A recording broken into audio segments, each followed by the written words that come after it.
You already know. It's your boy, the Maniac. And you already know why I'm here. I'm here to talk that post-fight. That Adrian Broner versus Blair, the Flair Cobbs post-fight. That Oscar Collazo versus Gerardo Zapada post-fight. And before I do, you already know why I'm repping that Four Corners Boxing. Make sure you go like, share, subscribe. And you already know what else I'm repping. That Boxing Roundtable. Make sure you go like, share, subscribe. Now with that being said, let's talk about it. Let's talk about it. AB, the problem Broner versus Blair, the Flair Cobbs. And man, oh man, yeah, this wasn't even a contest, guys. Blair, the Flair, pork fried rice. Bro, that wasn't even fried rice. He pork fried rice them. This was easy work for Blair Cobbs, man.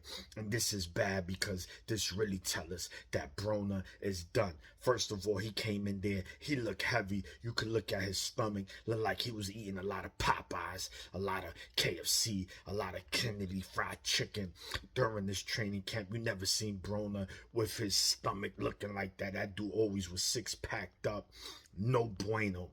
In that second round, Blair Cobbs, he landed that straight left, man. He almost sent AB to the second row, man.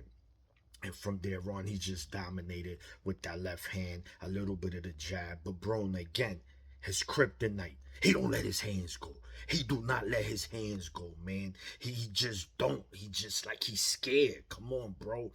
Even with the career you had, when you let your hands go, you was a problem. Like your nickname. When you don't, it's bad for you, man. He looked very, very bad. This is it for Broner. Nobody want to see him. I don't want to hear it. It's done. I don't want to hear him on the post. I don't want to hear nothing about him, bro. It is what it is. You had a good career, bro. Just call it a day, man. Go holler at Deontay Wilder and say, listen, man, we did what we had to do, but it's done. It's done. It's done. Shout to Blair Cobbs. You know, at 147, he ain't gonna make no real noise, but he can make for exciting fights, man. So let's see what's next for him, man. For Broner, we already know what's next for him. Just not in the ring. Nothing to do with boxing. You heard? Now, there was another fight on the zone. We had the minimum flyweight champion, the WBO, Oscar Collazo. In the wake of Puerto Rican weekend, he set the tone, man. He was in there with a tough, rugged, game Nicaraguan and Gerardo Zapada. Man, Oscar Collazo in the second round, guys, he got rocked, and he had my man Collazo dancing side-side. Yeah, to Mark Anthony side-side. It was looking bad for a moment. It was like, ooh, we might get an upset here. But why he did, he kept his composure. He showed resolve. Once the third round started, why he did, he stood on the outside. He picked his shots. He picked Zapada apart. And when he went in the inside, was in and out. Perfect robbery style, man. Shout to Collazo, man. You set the tone for the weekend of the Puerto Rican weekend. You retain your belt. And only in his 10th fight, guys. This was his 10th fight, and this was already his third title defense, man. This guy's still learning on the job.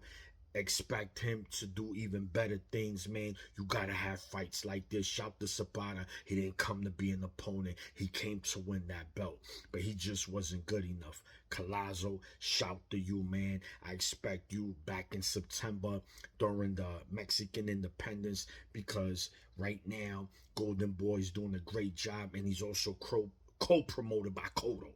So anyway, man, two good fights today. Blair the Flair, woo! Cobbs got it done. My man, little Oscar Collazo, is just crazy that someone at 105 pounds could punch like that. That's just crazy, man. So anyway, man, those were good, two solid fights for Friday. Tomorrow, be on the lookout for the preview video of Design Desires ESPN. It's your boy, the Maniac, and I'm out. One.